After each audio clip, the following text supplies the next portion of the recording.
चाष एवं चाषी प्रसंग बीजेडी तरफ आज आलोचना करने लिखित भाव में बाचस्पति महोदय को अनुरोध करा एवं से प्रसंग आलोचना करने आज बीजेडी दाबी करुला। अदिनिया वर्षा होती एवं 14 जन चाषी आत्महत्या होती क्षतिपूरण आवश्यकता अनुसार मिलना ये समस्त प्रसंग को आलोचना करने गृह आज सरकार पाखे बीजेडी दाबी करथिला। बाचस्पति को लिखित भाव में अनुरोध कर अनुमति व्याख्या करथिला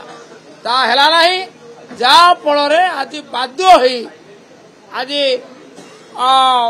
गृह मध्य भाग को आसी ये प्रसंग उठे। निश्चित तो समस्या किंतु प्रधान समस्या है सी तो धान संग्रह समस्या किंतु चाषी अमल बेले जो माड़ खाईगला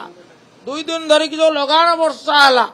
आमर मुख्यमंत्री नवीन बाबू जाइके 5टी जिला परिदर्शन कले वास्तवता कौन सचक्र देखिले एवं आपण माने जानती समग्र ओडिशा रे आपण प्रतिनिधि माने अछंती चाषीर दुर्दशा कौन कहीं चाषी आत्महत्या कला ये को आलोचना हम ना ये गृह कार जनसाधारण ओडिशार चाषी ओडिशार श्रमिक मान आलोचना करवा ये गृह उद्दिष्ट कटनी छटनी तो मुलतवी आलोचना थिला आपण लंबा समय धरी आलोचना करि पारतांते ना कटनी छटनी प्रधान प्रसंग आज नथिला। कटनी छटनी गोटे प्रसंग थिला किंतु प्रसंग हला सामग्रिक भाव में चाषीर प्रसंग चाष क्षतिर प्रसंग चाषी आत्महत्यार प्रसंग क्षति पूरण दिया नजिबार प्रसंग धान संग्रह समस्यार प्रसंग कटनी छटनी प्रसंग कहीं आलोचना कहीं आलोचना पाई सुजोग कहीं से सुजोग अभाव प्रतिवाद करवा थिला आज बीजेडी ये जो कार्य आलोचना उत्तर देवे आम पाखे अभियोग अच्छी दबू आलोचना आलोचना पाई पछगुंचा कहीं अनुमति वंचित करा कहीं ना ना मूलत प्रस्ताव आलोचना करा पारे किंतु ता सीमित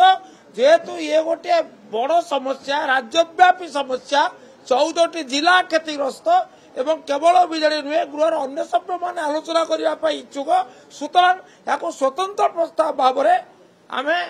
नो डेट मोशन आम विधानसभा नियमावली 114-13 धारा अनुसार आलोचना करने को बाचस्पति अनुमति भिक्षा कर तो विराट प्रसंग अच्छी गोटे प्रसंग पर द्वितीय प्रसंग आसो कहीं विचार गुरुत्व दृष्टि आमर रही